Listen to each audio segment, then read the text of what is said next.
Hi. So I'm actually re-recording this because I had an alarm go off while I was recording and I didn't realize it went off and it stopped the recording. So 2 things. One, I'm always gonna make sure that I'm gonna check if I have an alarm and turn that shit off before I press record. And I think that I will make sure to always front record. Sometimes when I'm in the studio, I like to record on the other side of my phone just because I find it easier to just look at the camera that way. When I front record, sometimes I tend to look at myself, so like I'm doing it right now, but then I'm not looking at you. So it's just more of a mind thing, I guess. Or it's just a mental thing that I have to keep note of when I record like this. So we'll see how it goes. I'm probably what I was talking about was so good. I don't know if I'm gonna get into everything now, just because I'm like, I don't want to think too hard about what I was saying before, and to try to say it now. But anyways, I'm on the floor. I'm sitting on the floor today because I started to set up the studio for photo sessions, and the couch is now on the other side, but I didn't really want to record in front of the mirror just because there's too much going on, I feel like, for one, and I don't know, this is a nice background. The lighting's really good this way, and it's cool. You see the trees. We're past Halloween now, so if you're not in America and you don't have Thanksgiving coming up, it's Christmassy season, which is fun. And you know what? I'm gonna actually talk about something else, or I'm gonna talk a little bit about that instead of my original topic. We'll see if I get into my original topic. But yesterday I kind of had an epiphany. I had a conversation with a girl who is an event planner, but also getting into photography, because originally she had been interested in working with me for the mini sessions, but I ended up choosing a photographer already at that point. But I just wanted to talk to her because she just was so lovely to talk to when we were communicating through, when we were just communicating. And we were just talking about how we got into things, and I was telling her about how much fun I had setting up the studio for the first backdrop that I have. The setup was over here. Maybe I'll show you at the end, I don't know. But I was telling her how much fun that I had doing that, and how with weddings I have a lot of fun doing the setup. And she was like, oh, that's so interesting, because like she hates doing the setup. And so I kind of was thinking about it yesterday, and I was like, what if I just market myself as a decorator rather than to market myself as a planner? And I guess I've been kind of thinking about it because things are going, or it seems like things are moving when it comes to the studio, when it comes to these sessions. I've been thinking about where I'm putting my focus, because they say that wherever you put your focus, or whatever you water will grow. And having 2 businesses that, yes, are in a sense related or will be related down the line, but at the moment the branding is quite different for both, because marketing myself as a planner and trying to get clients for planning is quite different from marketing the space and things that I can do within the space. So if I were to shift from planning to decorating, that's something that I can market myself in through both outlets, and it's a little more streamlined. And that way I can grow both businesses in a way that they're still growing together, if that makes sense. And it's kind of funny because I ended up writing an email to a venue owner that I worked with for what is it called? A style shoot session. So that's basically planning a whole shoot, or it's like you're planning a wedding without people getting married. So you're just planning for photos.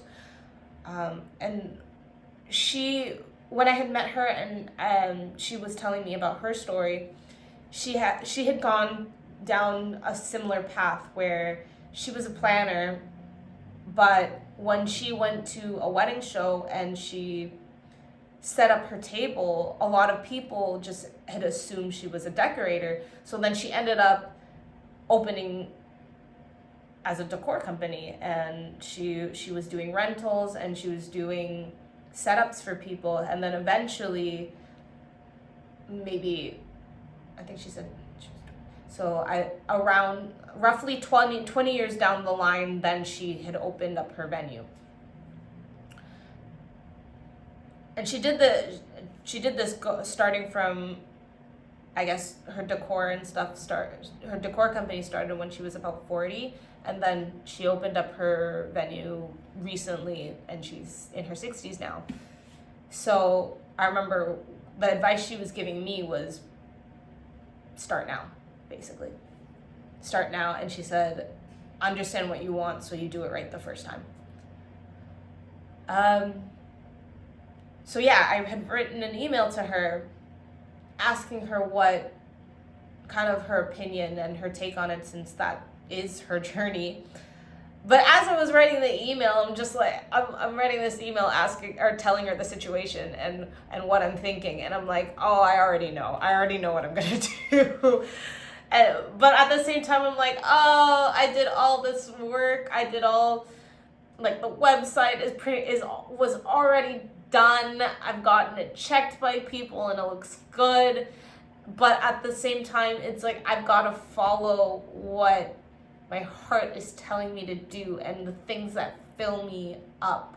And it's not that wedding planning doesn't fill me up. It does. But I think that I will do better as a straight decorator and marketing myself in a way where I set up and execute for people who have designs in mind or whatever, it's rather than trying to market myself as taking over or doing the full planning process from start to finish. Because at least in my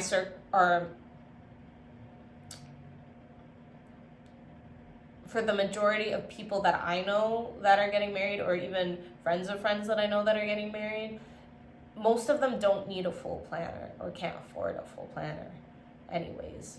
But a lot of them are doing their decor, it's DIY.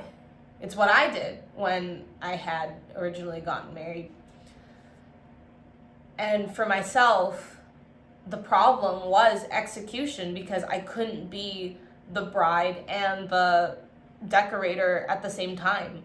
So I had a beautiful big vision, and it's crazy because I had so many elements that I had tied in, and even though they didn't all flesh out properly because I didn't have the proper team, or didn't have the proper direction because I couldn't direct it, it still landed because I had so many elements. And I remember there's so many people who complimented how beautiful my wedding was, which was lovely. But it was funny because all I could see on that day were all the things that were missing, which is also something like a headspace I want to get people out of. Or when I was thinking about my planning process, I wanted to get people out of that. But yeah, if I do just decor, it's a lot less time for me. It would be more so maybe maybe a consultation and a few follow-up meetings just to have a plan for execution, and then execution day of, which is a lot less work and time and thinking about things than planning would be, which means I have more time to put into this business, and I could it'd be an easier thing to run both at the same time, because I'm pretty sure that this studio is going to be booked pretty often for the year. There's quite a few people looking for space to operate out of, and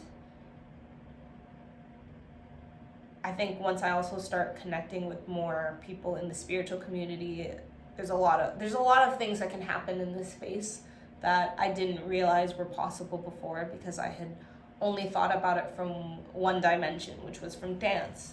And yeah, there's not too many people who, at least that I know, that are looking for a private space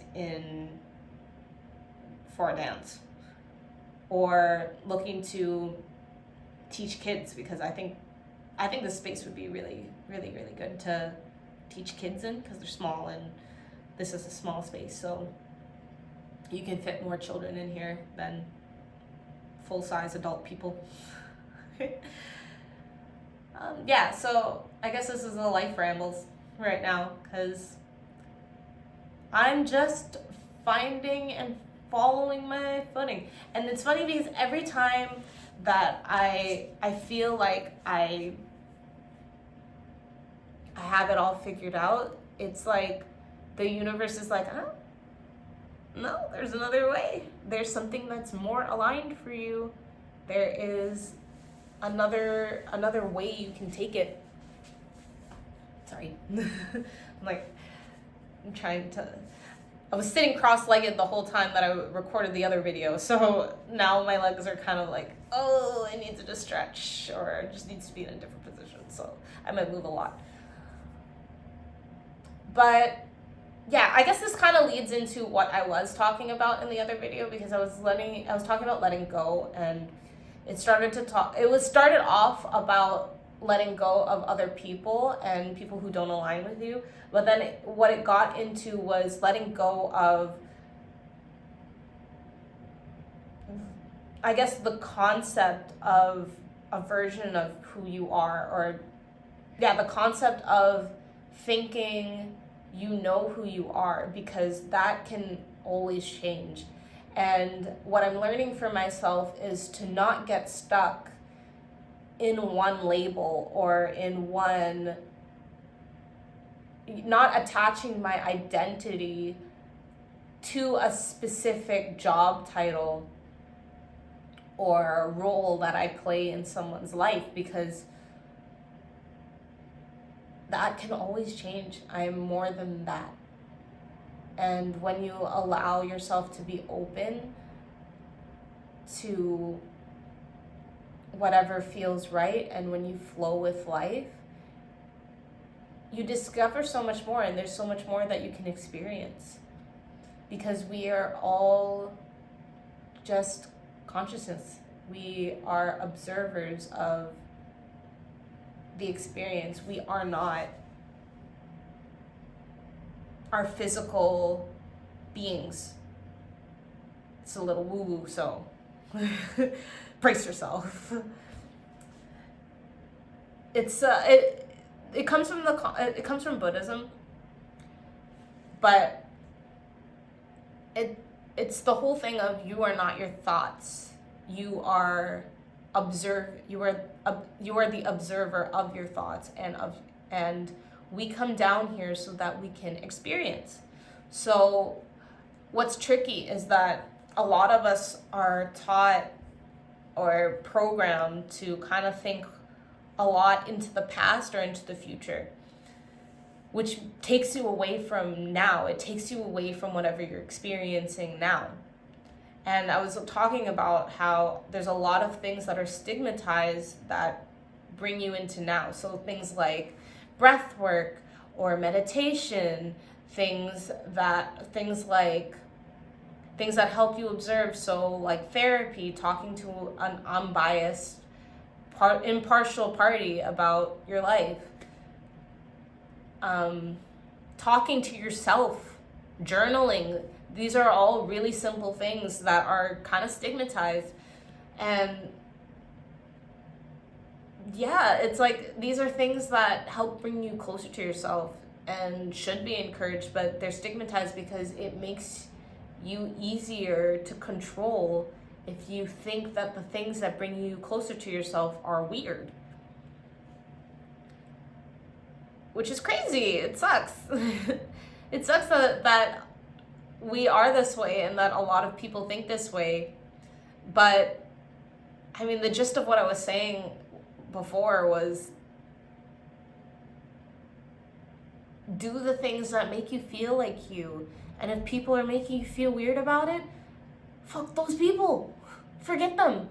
You don't need them in your life, because if you have to fit yourself into a box to have people around you, are you really you? And again, the concept of who you are is forever changing. You are not the things that you've experienced prior to now. You're not just a collection of your past experiences. Anybody can change. This is one of the things that I always found is a double-edged sword for me. It's because I know and believe that everybody can change. I almost expect people to, but we're in a society where a lot of people are afraid to change, and a lot of people are afraid to venture out of the unknown, and they stick to things that they feel are safe or that other people have told them are safe, and then they feel stuck and they feel sad about it because they don't feel like they're fully expressing what they came here in life to express, I guess, or experience. And I'm in a place now where I'm learning to let go of the things that don't feel like me. Ooh, I heard this concept that, I'm gonna butcher it, but it's something like you're not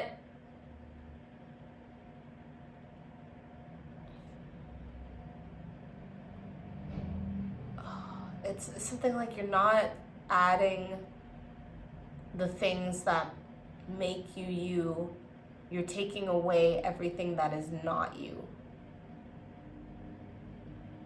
Something like that. I think it's because we're built up of systems and experiences and thoughts that are not ours. Especially when you're a kid, you kind of try to. When you're a child, you are kind of purely you because you're just acting out of you act out of impulse, you act out of what you feel, and not necessarily, and you don't think too much about what's around you and what other people think because you can't even conceptualize that yet. And then we go through a period where we learn the ways of the world, and we learn concepts of how we should be and how we should act in the world. And I think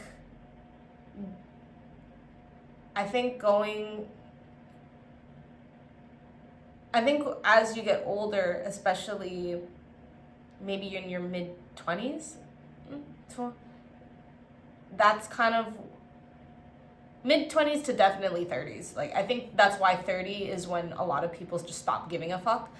It's just, you start to prune away the things that don't feel like you. and you start living a little bit more for yourself and your own experiences.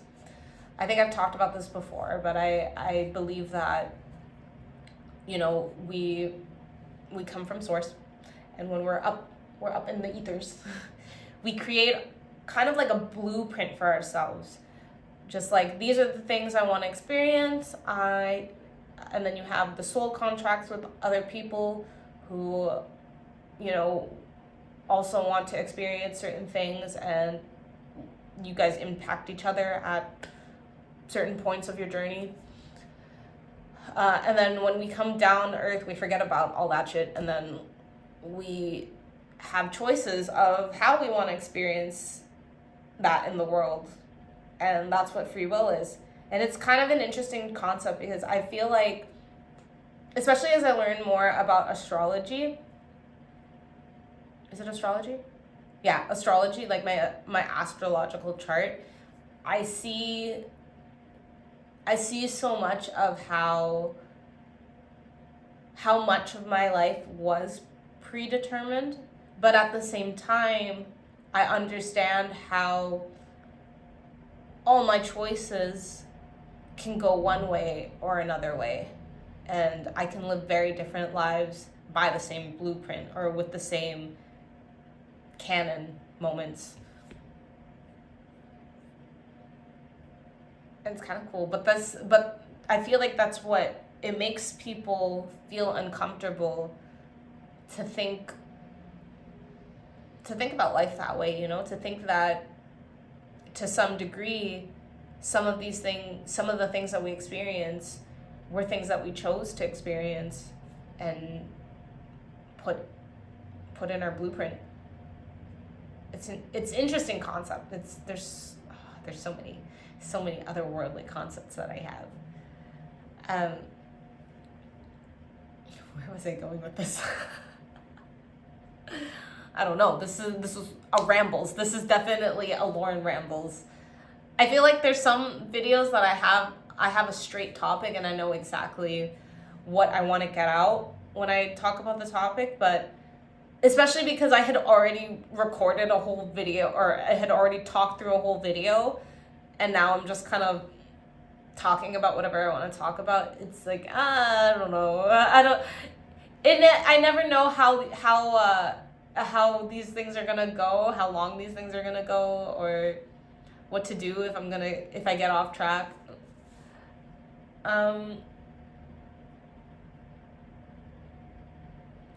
But yeah, at the end of the day,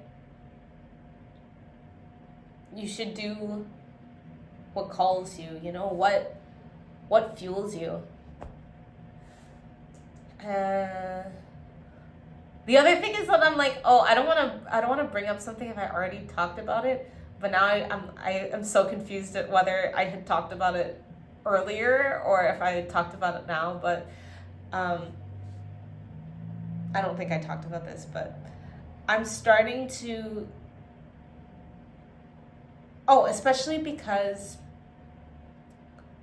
I started to take more risks with myself. For example, leaving my job. I came across a post the other day that was about choosing your hard. So it said something like, being overweight is hard, getting fit is hard.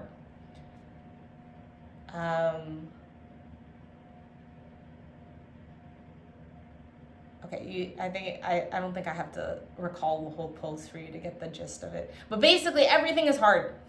Everything is hard in its own way. There's things that seem like they're easy, but in the long run, they're hard. And then there's things that seem hard, but in the long run, they're easy because it's more fulfilling.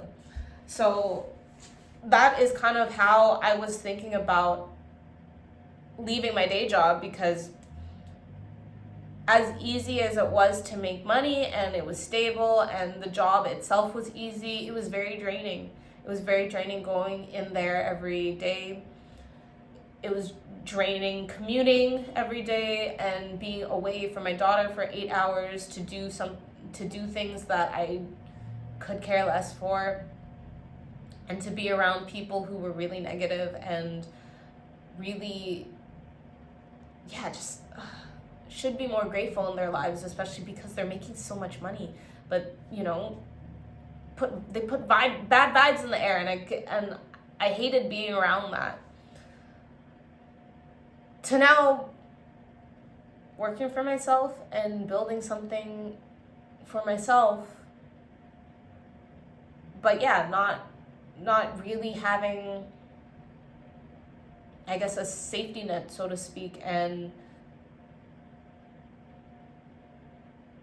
at least in the beginning, not making less money, but rather doing more investing rather than generating, which is a big reason why I think a lot of people don't follow this path, because the beginning is hard. The beginning is a lot of work, and I think to be a good entrepreneur, you do really have to understand yourself and really put a lot of work into understanding what you want to experience, and you know, what do you want to learn, and what do you want to do for other people? What do you want to see in the world so that you can bring it to the world? And there's just a lot of people who it's hard for them to sit with themselves, which is really sad, because I think the world would be a really great place if more people just sat with themselves and, you know, really used the things that were hard in their lives to either solve those things for other people, or, you know, to heal it within themselves. Well, yeah, actually, to heal it within themselves and then to heal it within other people. The world would be a great place, but it's not how we live right now, at least. But who knows? Who knows? Everything is ever changing. AI right now is probably going to wipe out. I do believe within the next year and a half to 2 years, definitely within the next 5 years, AI is going to wipe out a lot of the mundane jobs that most people are doing right now. And it's likely that there's going to be something like universal income, but what I hope is that there's a rise of entrepreneurs and creatives and things that, not that AI can't do, but AI can't do well, because at the end of the day, it's a computer. Yeah, what the hell was it? Anyways, I'm leading a path that I think a lot of people are scared to lead, and I'm happy doing it. And I'm happy to record it and to document it. I love how much self-reflection this has brought me, and I love that, yeah, I am not bound to one identity. I guess this shift that now I'm going to be making from going to planner to decorator, yeah, it's a beautiful thing, because I don't have to stay stuck as a planner just because I put so much energy into it. I can pivot, and I've found something that aligns more with what I want to do, what I want to experience. And I think I'm going to embark on a lot of really cool experiences when I have more opportunities that come my way. I think the video is kind of getting repetitive, and I'm starting to kind of not have much else to say on this topic. But I think I will show you the setup that I have done, just because I'm proud of myself. Just close this. Okay, so I made this little thing. And yeah, this is the setup so far. I think I have to add something on this side. It feels a little like off balance, if that makes sense. Because there's heavy, with the tree there, it's just heavier on this side. So I want to have something else there. And then I'm getting ready to, I'll be decorating these trees. So then we have a second setup. And that's it.